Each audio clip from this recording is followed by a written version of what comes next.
Hello, everybody. My name is Leilani Saelaw. I'm a kinesiology student at San Jose State University and an intern with the Institute for the Study of Sport, Society, and Social Change. My presentation is titled Inclusion Beyond Gender and Race, ADA Regulations in Collegiate Adapted Sports.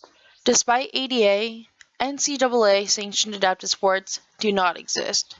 But before we dive into it, let's go over what adapted sports are, what the NCAA is, and what the Americans with Disabilities Act is.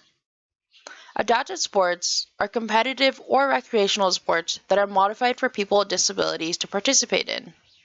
On the right, you will see a picture of wheelchair tennis. That is one of the many sports adapted for people with disabilities.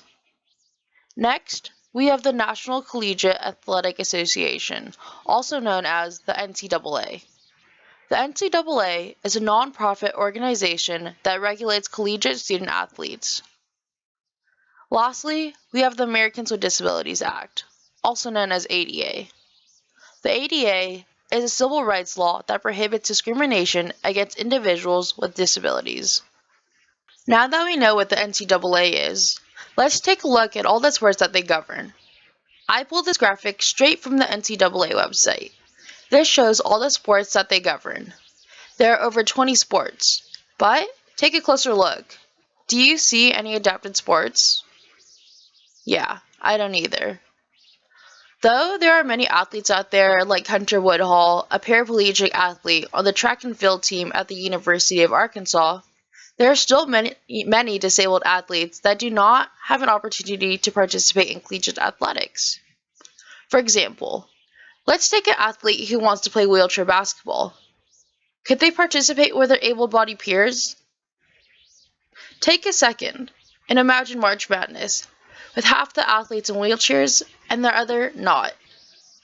Now that you have that image in your head, can you begin to see why adapted sports are so important? Inclusion is beyond gender and race. Athletes with disabilities are still athletes, but why are they not all supported by the NCAA? Now, how does all this talk about the NCAA tie into ADA? Well, the ADA sets many accessibility guidelines, like the height of ramps, wheelchair accessible entrances, all that. But have you heard of what a safe harbor is? A safe harbor, through the ADA, states that buildings built before March 15, 2012 do not have to comply with the 2010 guidelines. That means if your building was built before March 15, 2012, your building only has to meet the 1991 ADA standards. Let's take a look at the image on the right. This image is showing the 2010 ADA guidelines for the height of a light switch.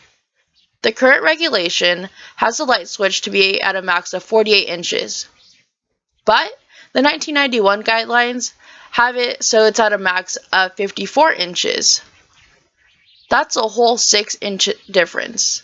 To put that into perspective, think about the height difference between someone who is 5'6" and someone who is 6 feet tall. That's a pretty big difference. This is just one example of the changes between the 1991 and the 2010 guidelines. Think about all the other buildings and stadiums that are probably still complying with the 1991 guidelines. With the COVID-19 pandemic, universities were given the opportunity to update accessibility guidelines without interfering with sporting events. But how many schools missed this prime opportunity to update the accessibility guidelines at their gyms and stadiums? So, why is all of this important? Well, athletes with disabilities should be given more opportunities to participate in collegiate sports, and all buildings should meet the 2010 guidelines. So, what can we do? One of the things that people could do is gather more research on this topic. For instance, investigating whether there is a correlation between universities' compliance with the 2010 ADA guidelines and the number of adapted sports programs that are available. Another thing people could do is educate others and encourage others to be an advocate for adapted sports. The next time you go to your college institution, I challenge you to walk around the campus blindfolded or in a wheelchair and count how many 1991 regulations you could find or how many automated doors or elevators that are not working. Thank you for tuning in.